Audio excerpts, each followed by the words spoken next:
Hey guys, Dr. Noah, Dr. Mike, Dr. Wanda Lee back on our regular Tuesday. Well, now it's Tuesday, it used to be Thursday, regular Tuesday tennis stream yard, our live stream.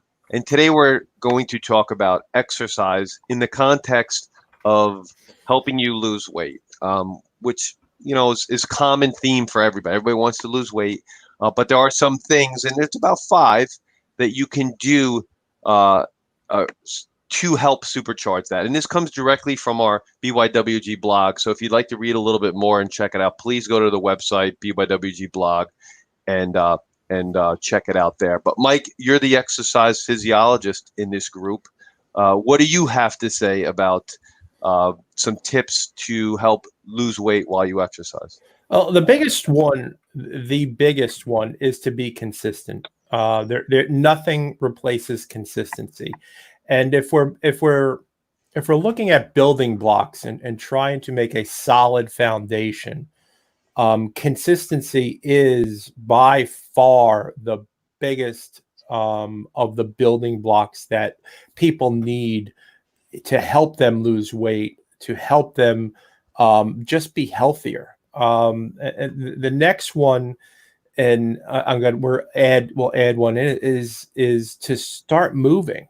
And I'm a great example of this. When as you all know, I had the coronavirus, and when I got home from the hospital, I literally could only walk to the next house and back, and it felt like I ran a marathon. And from that first day home, which was Easter Sunday, I've gradually progressed to where I'm back to where I was prior to getting that. But I gave myself enough time. Number one, I was consistent. Number two, I just kept moving. So by the end of that first week, I was able to walk down the block and back. But it was really just being consistent, Noah. Yeah, I agree. Now, Wandali, when we think of consistency, you've always heard, you need 21 days to make a habit. 21 days, 21 days.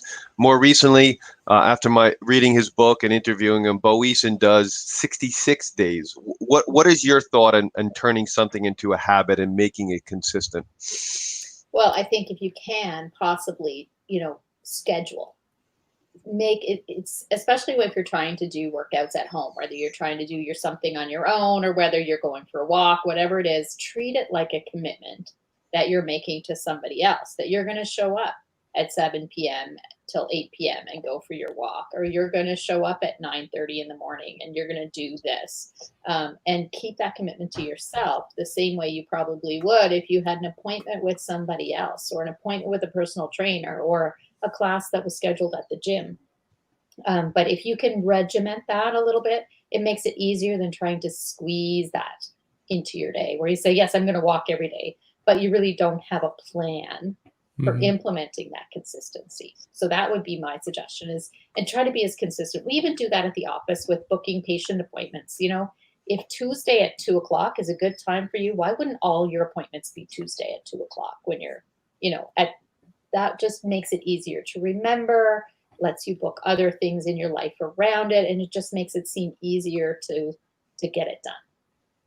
Yeah, the same thing with patients, and it could be the same thing with exercising. I tell my patients, don't go home from work before you get your adjustment. Just like if you're going to exercise first before you get home, because the second you get home, it may not happen. So it's that is a great idea and suggestion. Now, when we want to lose weight, we want to boost our metabolism. We want to have some breakdown and repair of our muscles because that requires energy. And one of the best ways to do that is lifting weights. Mike, I don't lift weights per se. I'm more of a full body, and we're going to get to that next through Pilates and yoga and some other things. You lift more weights than I do, Mike, but I believe you would agree with that as well, right? You need to have some breakdown, repair, to help that metabolism boost so you burn more calories, and you'll burn more calories for days and days and days. Yeah, lifting weights is super important. And again, let's talk about building blocks. So let's say you're doing this and you're just starting and you're middle aged, and of course check with your medical doctor to make sure it's safe. But you can start with free body or calisthenics to start with, whether it's push-ups and sit-ups and burpees and mountain climbers. You could start with that first building block into lifting weights, and then lifting light weights after that. And then the biggest bang for your buck is to start to lift heavier weights, where you really have to put a good amount of effort into it.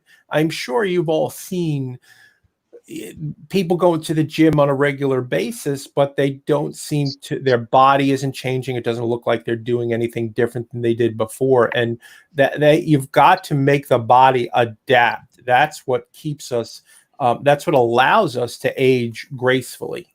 And when we're talking about weight loss, this is where you're going to get pretty much the most bang for your buck.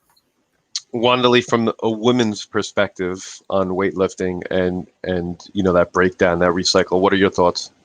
Well, I think the studies that I've read, it's a little bit different for women than men, just different hormonal makeup and structure, but the principle is the same, that you have to push your body beyond its comfort zone. Whether you do that with plyometrics or whether you do that with weight-specific training, however you do that, you have to push yourself beyond that. And that's the tricky part, because it's really way more comfortable to stick within what you feel good doing. And you think, I've done 50 crunches, my abs are going to be awesome. But you've been doing 50 crunches for the last 5 weeks. You haven't added anything to that. You haven't progressed that. You haven't switched up the position or added a ball or added a medicine ball in your lap, or, you haven't done anything that's newly challenging. So your body, like Mike said, is adapted to a point in a good way, and then it's no longer good because it's not progressing with new adaptations. And I think with women and men, that's equally valid. With women, however we choose to do that, we're not going to bulk up the same, and so you can't be necessarily dejected that you're not building huge muscle mass, although we can with the proper diet along with that. But don't be too keen on changes happening overnight. It takes time. Yeah, I agree. Mike, you touched upon this too. If your goal is to lose weight through exercise, isolating a muscle like a biceps curl is not going to do the job as much as a series of push-ups or a series of planks or a series of pull-ups or even squats, where you're using and engaging multiple parts of muscle groups, and primarily the larger muscle groups. Yeah, it's you want to engage in what are called compound exercises.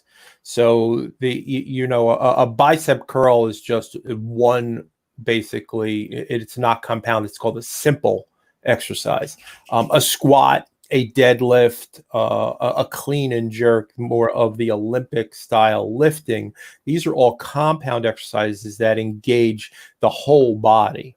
Which really leads into interval training, which I think is one of the next building blocks. And I got to say, guys, and I've said this before in previous live streams and podcasts, is that number one, you can't supplement your way out of a bad diet, and number two, you cannot out exercise a bad diet either. I've tried it; it doesn't work. It absolutely does not work, but interval training for people who have built a solid foundation is that next step in really helping you to lose weight. Yeah, thanks for that segue, Mike. And I agree. And just like lifting weights, if you integrate a Tabata session or a high interval training, or when I was in high school, it's called fartleks, into your regimen, that is another one of those types of exercises that will cause your metabolism and for you to break and lose and burn calories for days after. Primal certification, they suggest an interval training at max once every 10 days. It doesn't even have to be done a lot, maybe even once every 2 weeks. And I've seen the benefits of that before in the past. I do that with my kids, even both are different athletes. One is a runner, one is more of a soccer basketball, but I do it with both of them. And we do it about once a week, and it really, really gasps them. And I think it's a really efficient way. I know that's often promoted in a lot of for a lot of moms trying to get back to exercise, because you can incorporate that into a 10 or 15-minute time frame. You don't need 2 hours where you have to go to a gym and do anything specific. So when you're looking for something really, really efficient, that is an excellent thing to make sure that you learn about, read about. But HIIT you can do in your own yard. You can use your kids as props. You can do all kinds of things with that that make it an easy to implement thing, because we're just sometimes aren't going to stick to it if we make too many barriers to getting exercise into our day. I agree. Now, Wandalee, can you touch upon the last topic, and that's very, very important and close to all of us, and that would be accountability. Mm-hmm. That is probably the thing that helps people stick to these things longest. Whether it's accountability in the sense that you put on your Facebook page, I am doing this and I am going to work out every day, and you post your steps every day, or you put, I have a goal to lose 30 pounds, and you update people with that, or you put it somewhere where people are going to know. Even if they're not responding to you, you've put it out there and you've let them know. And even better than that, if you have someone close to you who can be your buddy. It's way more fun to go for a walk with somebody else. And the same with, moms trying to incorporate this into childcare. If you can swap kids so that you can both get your workouts in, or you can meet up at the park and do some HIIT things while your kids are on the swings. There's lots of ways to make it more fun when you have an accountability park. Absolutely. That's why CrossFit and the small different types of gyms, and there's a million of them, where you're getting smaller groups and you're into challenges, or you're meeting with 8, 10, 12 people. That's why there's been such an explosion and success because of that accountability component. Yeah. Absolutely. Yeah. Having that accountability is paramount, is really going to lead to success. And whether that is your canine accountability partner who expects to be walked at night, or it is someone close to you. But that is why the box gyms have seen a decrease in their membership, and the CrossFit and CrossFit-esque gyms have exploded. It's that community, it's that accountability. So that's huge. That is huge. The results aren't a straight line. The weight loss isn't going to be a straight line. You're going to look at the scale, and one day you're up 2 pounds or 4 pounds or whatever. And having someone there who can help you shake that off and keep going. I think at those barrier points where you might quit on your own, having someone say, yeah, but remember last week you lost 10, you've only gained back 2. We're still in a win situation here. But sometimes we need that perspective that only somebody else can give us.